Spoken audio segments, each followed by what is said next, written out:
Hello, and welcome to Getting to Good Enough, a podcast to help you let go of perfectionism so you can do more of what you love. I'm Shannon Wilkinson, a life coach in Portland, Oregon. I'm a recovering perfectionist who's getting better at good enough. And I'm Janine Adams, a certified professional organizer in St. Louis, Missouri, and I'm lucky enough to be naturally good at good enough. And today we're talking about navigating loss. Hey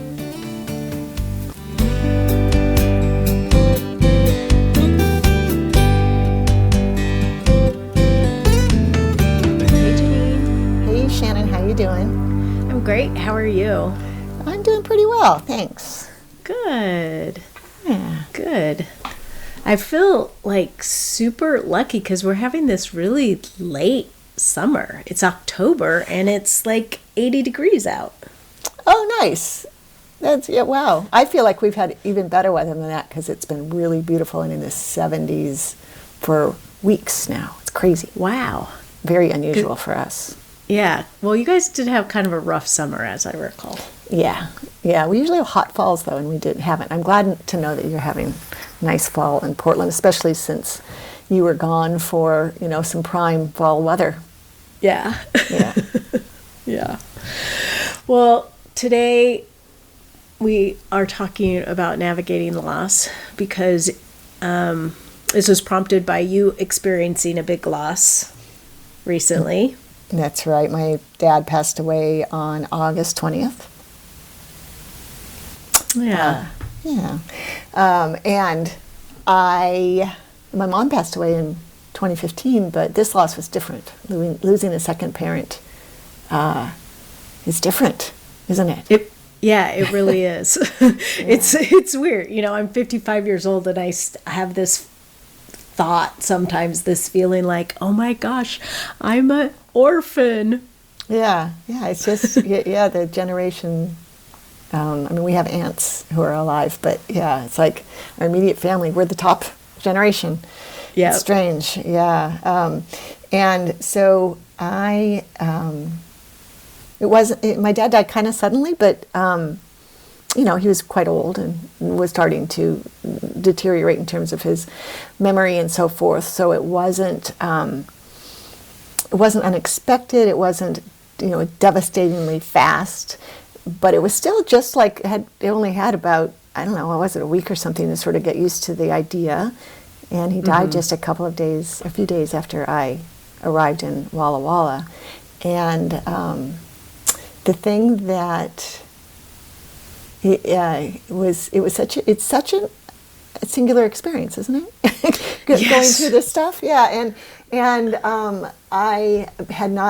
I didn't know he was going to die that quickly, and so I didn't have Barry come with me. I told him, just, stay here in St. Louis, and then there's going to be a memorial service. I really need you there for that. Right. And so he passed, and I was with him and in his apartment, and I felt so alone after that. After, I guess it was while I was waiting for the hospice people to come, or maybe it was after they left and they'd taken my dad away. But anyway, it was a weird feeling. I don't feel alone. It made me realize in my life I don't usually feel alone. I've got, I like to be by myself, but there's always someone around that if I need somebody around. Yeah. So I texted you right away when he passed, and when you texted me back and said, I can be there by dinner time, it's like, oh my God, I was flooded with relief. It was like I was flooded with relief about things I didn't even know I was fearing. Right. Yeah. And so you drove 4.5 hours and were there for me, which I am eternally grateful for, and helped me navigate those first days. And that was really helpful. I'm so glad I could be there. I think I would have been walking around in circles or something. I'm not sure what I would have done. Yeah, because I think that's the thing about loss. And even, you experienced it before with your mom, and I experienced it before with my dad. But in both of those cases, we had our other parent who was sort of managing everything. I mean, I helped my mom a lot and you helped your dad a lot, but definitely in a support role. though. Yeah. Yeah. Right.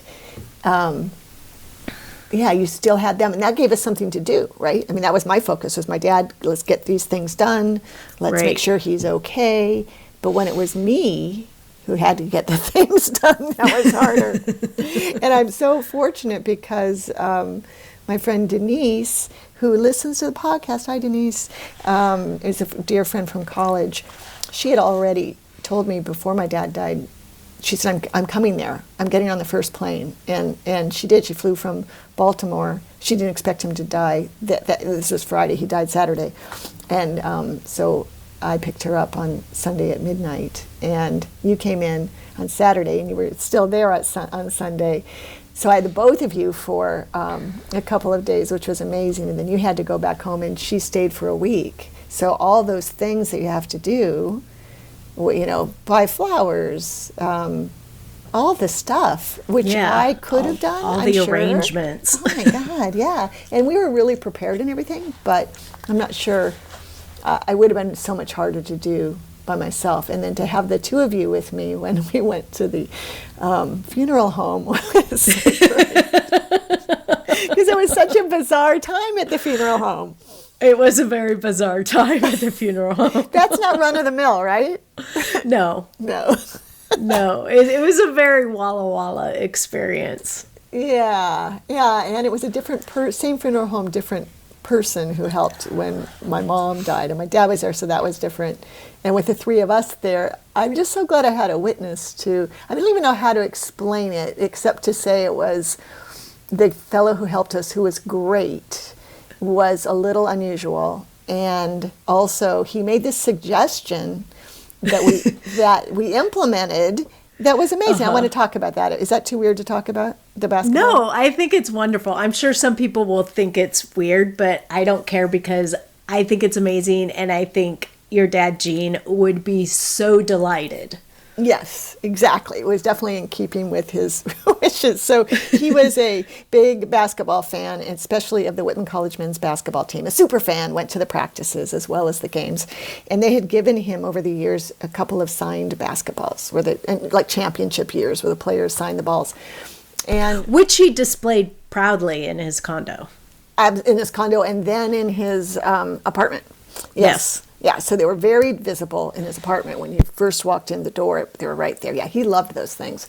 And I'm looking at one of them right now. And so when Kobe came to pick up his body, the guy from the funeral home, he saw them. And so the basketballs. So the 2 days later, when we went to the funeral home, Kobe said, I saw those basketballs. I know he was a big fan. I've done this before. If you want, I could take one of those basketballs, cut it open with a scalpel, and we could put his ashes in there and inter that in the niche at the cemetery. I'm like, really? Huh. And he said, we just have to make sure it'll fit. And so I think you and I, my recollection is that you and I were like, cool. And Denise was like, what? Like, really? You're not going to do this, are you? And so we did it. And Kobe worked so hard. He took the basketball to the cemetery to make sure it would fit in the niche.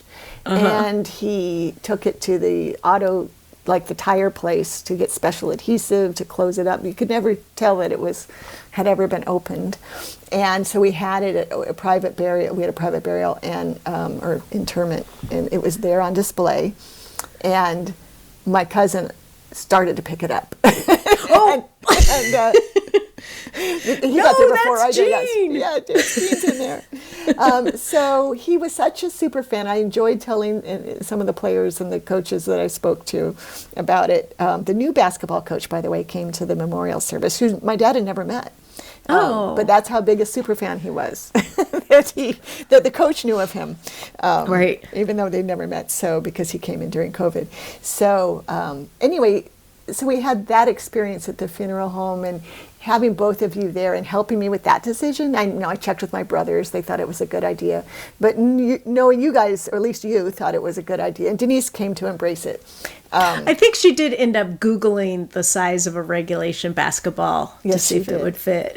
Yes, she did. She's the most practical and amazing helper in these things. She helped me. They offered me the opportunity to have a slideshow that the people who were waiting for the service to start, memorial service, could see. And I'm like, that's way more work. I do not have the bandwidth for that. And I told that to Denise, and she said, "Are you sure, Janine? Because it doesn't have to be hard, and it might be really nice." And she said, "Come on, let's see what we can do." And so we were in the apartment, and she just took pictures of pictures. And and I put together about a 18 photo slideshow that started with him, starting him as a little boy and ending with him and my aunt on his 90th birthday. And it was really nice. Oh, and that's nice. Yeah, my initial inclination was to say, no, I can't. No. And then she's like, "Janine, let it be easy." I'm like, okay. So, and all along I'm thinking about, like, when I said no to that, I'm like, I don't care what's customary. Because there's no perfect way to do this. There's no right way to do this. All I can do is do what I can do and let it be good enough. And Denise helped me elevate good enough a little bit, which was great. And also, it turned out we were lucky because he and I had already talked about everything. So I knew exactly what he wanted, down to the singer and the songs that were sung. Right. Yeah. Well, first, second, and third choice singers, as I recall. Exactly. That's right. And then the songs. And at one point, one of the songs that he wanted wasn't in the hymnal. And so the guy at the church said, "How about Amazing Grace instead?" I'm like, yes, sold. Right. But otherwise, everything was to his specifications. And so that was really nice. And then we had people come from near and far, which was really beautiful. So it was just so weird, and I felt so grateful in so many, like every single day there was something to be grateful about, because the help that I got and the support of Walla Walla, I was getting inundated by texts. As soon as he died, I told you, I told the minister, and next thing I know, all these people are, word spread like wildfire. Yeah. Yeah. Well, that's the benefit of a small town, huh? Yeah, absolutely. A small town and somebody who had a lot of friends. Yeah. And then we had to wait a while because my brother had to get there from Australia. So the service wasn't he died August 20th and the service was September 1st. So I had some time there. And I was able to get a lot of groundwork done. It's hard to do estate stuff from a distance, but I got to,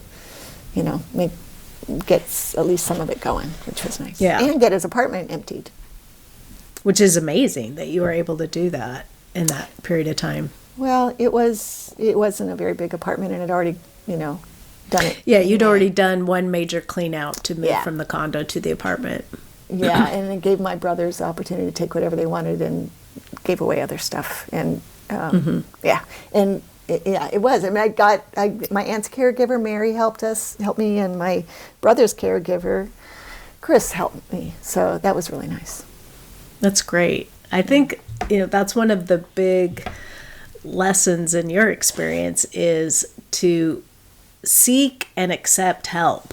Yes, exactly. Because it's easy, especially if you're mourning or you're emotional, to think you can do it yourself or just not want to interact with other people, perhaps. Mm-hmm. But no, I got a lot of help, which I definitely needed. I mean, look at you. You helped. Denise helped. The caregivers helped. All sorts of folks, and because Denise was there and my dad wasn't, I got to eat really good food. Oh, that's true. That's right. So we had this fabulous restaurant in Walla Walla called Kinglet. If you live in Walla Walla and you haven't been to Kinglet, please go. Oh my gosh, it was so good, wasn't it? Good. Yeah. And so I was there about 2 weeks, and I ate there 6 times. And they're only open 5 days a week. It was so good, and the staff, the people that work there, were amazing. Amazing. Yeah, I just finally today wrote them a thank you note because they were so kind to me, and just so much kindness. And we went there after the funeral, a group of 8 of us, and they sent over a beautiful bottle of sparkling rosé to toast my father and stuff like that. So, that's so nice. Yeah. So yes, accepting help and recognizing in that immediate aftermath of a death, recognizing there's no right way to do it. The message that I kept hearing from everybody was give yourself grace, which resonated with me, and reminding yourself when you're going through something like this that you're not at your normal capacity, and there's you can't. I mean, you're expected to do so much, and there's no room for anything else. At least in my experience, I could take care of. I think I managed payroll, but that's about all I did for my business, and my employees took care of so much. They were great, but getting done what I could and giving myself grace for the stuff that wasn't getting done. So much email did not get read. Yeah, it happens. Yeah, and people understand. Yeah, it's a big transition to go through, and it's a lot. And I think the other thing that really made things go more smoothly for you was all the advance work that you had done. Yeah, that was really helpful. That we had gone through this workbook, and when my mom died, we'd done it. I mean, we reaped the benefits of that. We did that before she died, and then my dad and I updated it after she died. So I had updated information. So the obituary wrote itself. I mean, I think an obituary is probably a chore for a lot of people, but for me, it was like no big deal because he had told me what he thought was important to be included. Right. So just wrote it. I did get the date wrong, by the way, in the obituary. Oh no. I submitted, Denise proofread it, and I said October 20th instead of August 20th. Oh, no. The person at the funeral home didn't notice either. And then it got published, and I believe it was Geraldine, my friend Geraldine Thomas. I sent her a link to it, and she said, yeah, the date's wrong. And Larry, too. But they were able to fix it. It was not a problem. That was an example of not good enough. Yeah. Yeah. Well, and now you know how that happens from, all the experiences in your genealogy where dates are wrong. Yes, I definitely have learned not to trust everything, especially in an obituary. But like with my mom, I went to proofread the what do they call it? The niche cover thing, the plaque they seal the niche with, and they had the date wrong on it. So even though it could have been engraved in metal, we fixed it, before that. Well, there's a good lesson, because when you're grieving or your mind's messed up, and it's easy to make mistakes. Yeah. Yeah. Yeah, it is. And I think the other thing that is nice to remember is getting help from someone who's sort of one step more removed from the loss than you are is really helpful. Yeah, they're more clear-headed.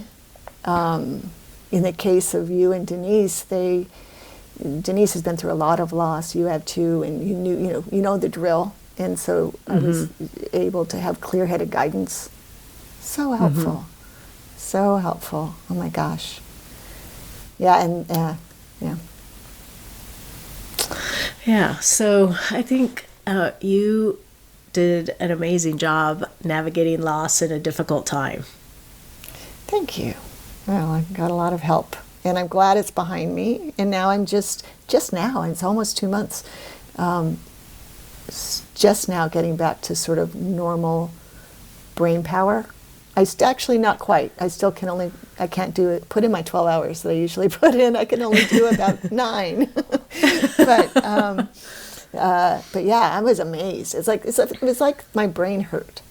Yeah. I think it took me a good 3 months with my dad, and longer with my mom. Definitely longer with my mom. And I think that was part of it being like right in the beginnings of the pandemic and all the weirdness that came with that. Yeah. Oh, yeah. I mean, that was just a whole layer of hardship placed on top of it, of the loss. Yeah. Oh, my gosh. Well, we would love to hear from you, our listeners. How do you navigate loss? You can let us know on Facebook or Instagram at Getting to Good Enough. You can head over to the show notes on gettingtogoodenough.com and leave a message in the comments. You can give us a call and leave a message at 413-424-GTGE. That's 4843. Or you can head over to Twitter, where we're at GTG Enough. Until next time, this is Shannon Wilkinson in Portland, Oregon. And Janine Adams in St. Louis, Missouri. And we hope that good enough is getting easier for you.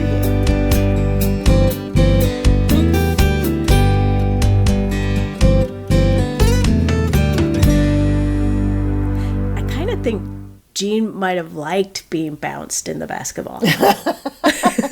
You could be right. Oh, that's funny.